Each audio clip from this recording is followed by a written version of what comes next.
Bismillahirrahmanirrahim. Assalamualaikum warahmatullahi wabarakatuh. Anak-anakku yang berbahagia, apa kabarnya hari ini? Mudah-mudahan Allah senantiasa memberikan kesehatan kepada kita dan kebaikan kepada kita serta kebahagiaan lahir dan batin. Baik anak-anak, hari ini Ibu akan coba menjelaskan materi kelas 10 mengenai sumber hukum Islam. Tetapi pada kesempatan hari ini, insya Allah Bu Nisa hanya akan menjelaskan mengenai Al-Quran saja. Ya, sebagaimana kita ketahui di dalam bab sumber hukum Islam itu ada 3 pembahasan. Yang pertama adalah Al-Quran, kemudian Sunnah, dan yang ketiga adalah ijtihad. Baik. Nah, sumber hukum Islam.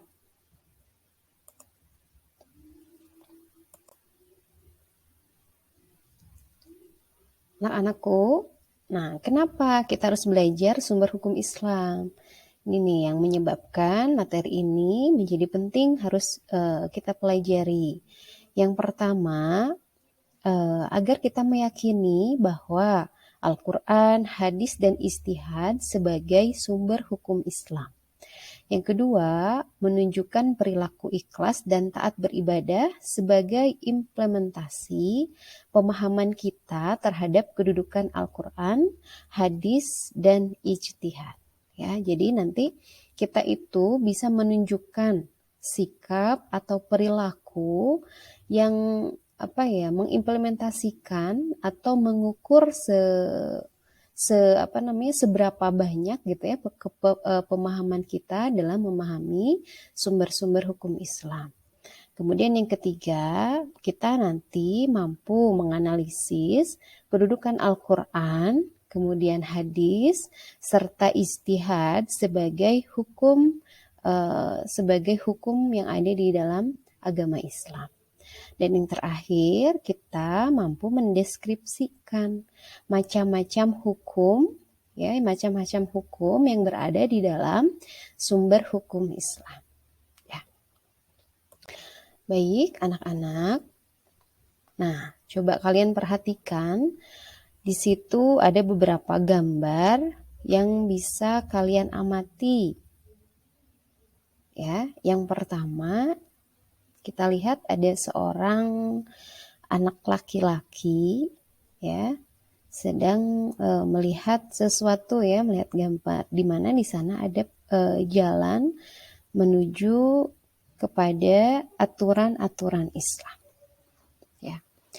Jadi kalau kita pahami bersama bahwa agama Islam ini tentunya sebagai agama yang memiliki tujuan. Ya, memiliki tujuan untuk kebahagiaan kita di dunia dan di akhirat. Makanya kita membutuhkan aturan yang jelas, gitu ya. Karena kita mengharapkan sesuatu yang ingin kita capai, yaitu kebahagiaan di dunia dan di akhirat, maka sejatinya kita sebagai hamba Allah, sebagai umat Islam, tentunya harus mengikuti aturan-aturan yang Allah tetapkan. Ya, ada 3 aturannya di dalam Islam itu, yaitu Al-Quran, Sunnah, dan ijtihad. Pada gambar tersebut ada gambar Al-Quran, kemudian contoh salah satu hadis ya yang dibukukan di dalam kitab Bukhari Muslim. Ya, Bukhari Muslim adalah salah satu kitab hadis sahih yang bisa kita amalkan. Ya, kemudian yang ketiga ada kitab-kitab yang tertulis di sana fatwa MUI. Nah, apakah itu? Nanti kita akan bahas pada subbab selanjutnya. Nah, landasan hukumnya di sini ada pada Quran surat An-Nisa ayat 59. A'udzu billahi minasyaitonir rajim. Ya ayyuhalladzina amanu atiiullaha wa atiiur rasul wa ulil amri minkum fa in tanaza'tum fi syai'in farudduhu ilallah wa rasulih in kuntum tu'minuna billah wal yaumil akhir. Dzalika khairu wa ahsanu ta'wila. Kita perhatikan artinya, wahai orang-orang yang beriman, taatilah Allah dan taatilah Rasul atau Muhammad dan ulil amri atau pemegang kekuasaan di antara kamu. Kemudian, jika kamu berbeda pendapat tentang sesuatu, maka kembalikanlah kepada Allah dan Rasul. Jika kamu beriman, yang demikian itu lebih utama bagimu dan lebih baik akibat.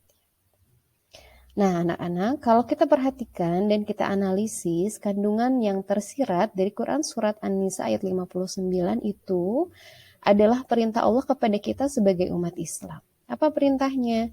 Allah memerintahkan kepada kita supaya kita taat kepada satu Allah. Ya, yang kedua Rasul. Yang ketiga adalah ulil amri atau pemerintah yang ada di antara kita, gitu ya. Berarti kalau pemerintah secara contoh besarnya, gitu ya, contoh luasnya di Indonesia berarti pemerintah yang ada di pemerintahan negara Indonesia, gitu ya, seperti presiden, para menteri, undang-undang, Pancasila, undang-undang atau peraturan presiden dan lain sebagainya. Ya, di lingkup kecil ulil amri itu siapa contohnya? Berarti kalau di sekolah guru gitu ya, KM gitu. Kemudian kepala sekolah, kemudian lebih jauhnya lagi yayasan. Nah, itu contoh di antara contoh-contoh ulil amri di antara kita. Kemudian kita perhatikan satu ayat lagi di dalam Quran Surat Al-Ma'idah ayat 48.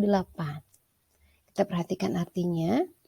Kami telah menetapkan bagi mereka di dalam kitab Taurat bahwa nyawa dibalas dengan nyawa, mata dengan mata, hidung dengan hidung, telinga dengan telinga, gigi dengan gigi, dan luka-luka pun ada kisosnya. Barang siapa melepaskan hak kisosnya, maka itu menjadi penebus dosa baginya. Barang siapa tidak memutus perkara menurut apa yang diturunkan oleh Allah, maka mereka itu termasuk orang-orang yang zalim. Ya. Nah, di dalam Quran Surat Al-Ma'idah pun ini dijelaskan bahwa kita sebagai muslim, ya, muslim sejati, sebagai umat Islam yang benar-benar patuh taat kepada Allah, maka kita pun harus mengikuti aturannya. Gitu. Ya, dalam surat Al-Maidah ini dijelaskan contoh hukum pidana, gitu ya. Contoh hukum pidana. Bahkan di dalam Taurat sekalipun ternyata sudah dijelaskan. Ya, contoh yang pertama, nyawa dibalas dengan nyawa. Jadi di dalam Islam ketika ada yang membunuh, ya, kisosnya gitu ya, hukumannya secara pidana aturan Islam terus dibunuh kembali. Namun di Indonesia ini kita tidak menerapkan hukum syariat Islam, ya. Kita tidak menerapkan hukum tersebut, maka kita tidak bisa melakukan hukum-hukum yang berasaskan Islam. Misalnya gitu ya, ada yang membunuh nih, misalkan membunuh, dia tuh ingin bertaubat gitu. Aku mau nemuin Pak Jokowi aja gitu ya, mau bilang Pak Jokowi, saya udah membunuh, saya ingin bertaubat dan saya ingin dihukum mati, gitu ya, sesuai dengan syariat Islam. Nah, tidak lantas Pak Jokowi bisa melakukan hal tersebut. Kenapa? Karena hukum Islam memang harus berasaskan pada pemerintahan yang berasaskan syariat Islam. Ya, jadi harus gimana Bu Nisa gitu ya? Untuk mentaubati dosa-dosa kita ya berarti dengan bertaubat, meminta ampun kepada Allah. Ya. Nah, itu landasan hukumnya ya, Nak ya. Kemudian di sini ada hadis dari riwayat Abu Dawud bahwasanya Rasulullah ketika mengutus Muaz ke Yaman bersabda, bagaimana engkau akan menghukum apabila datang kepadamu satu perkara? Lalu Muaz menjawab, saya akan menghukum dengan kitab Allah. Ya. Kemudian Rasul bersabda lagi, jika tidak terdapat kitab Allah, ia menjawab, saya akan menghukum dengan sunnah Rasul. Beliau bersabda, jika tidak terdapat sunnah Rasul, gitu ya. Jadi Rasul tuh terus aja nanya kepada Muaz ketika ada perkara yang Muaz hadapi apa gitu ya yang akan dilakukan oleh Muaz. Lalu terakhir Muaz menjawab kepada Rasul, saya beristihad dengan pikiran saya dan tidak akan mundur. Itu hadis riwayat Abu Daud. Nah, kalau dalam hadis ini adalah landasan mengenai ijtihad. Ya, jadi ijtihad itu adalah menentukan suatu perkara hukum yang mana di dalam Al-Quran dan hadis itu tidak ada. Ya, maka dilakukanlah ijtihad. Nanti pembahasan ijtihad kita akan jabarkan pada pertemuan selanjutnya, insya Allah. Ya. Nah, di sini tentang Al-Quran, masuk kepada Al-Quran. Pengertian Al-Quran, di sini secara bahasa artinya adalah bacaan. Menurut istilah, Al-Quran adalah kitab suci yang berisi wahyu atau firman Allah yang disampaikan kepada Nabi Muhammad dengan perantara malaikat Jibril dan bernilai ibadah ketika kita membacanya. Jadi secara bahasa itu bacaan artinya dari kata qara'a yaqra'u Qur'anan. Kalau dalam istilah pengertiannya memang agak panjang. Tetapi ketika kalian mampu mengaitkan ya kayak kitab suci itu kan diturunkan atau berisi wahyu atau firman Allah kemudian dikaitkan lagi disampaikan kepada Rasul dengan perantara malaikat Jibril kemudian bernilai ibadah ketika kita membacanya. Insya Allah kita bisa menghafal itu dengan mudah, ya. Nah, kemudian di sini pun ada nama-nama lain dari kitab Al-Quran. Ya, jadi Al-Quran itu tidak hanya Al-Quran namanya. Jadi bisa disebut dengan Alkitab, Al-Bayan, Al-Huda, Asy-Syifa, Al-Furqan, An-Nur, Al-Qalam, Az-Zikr, Al-Burhan, dan At-Tanzil. Ya, itu adalah nama-nama lain dari Al-Quran. Tentunya di dalam buku materi yang kalian pegang bisa dilihat dalil-dalil yang jelas. Kenapa kok Al-Quran disebut Alkitab ya?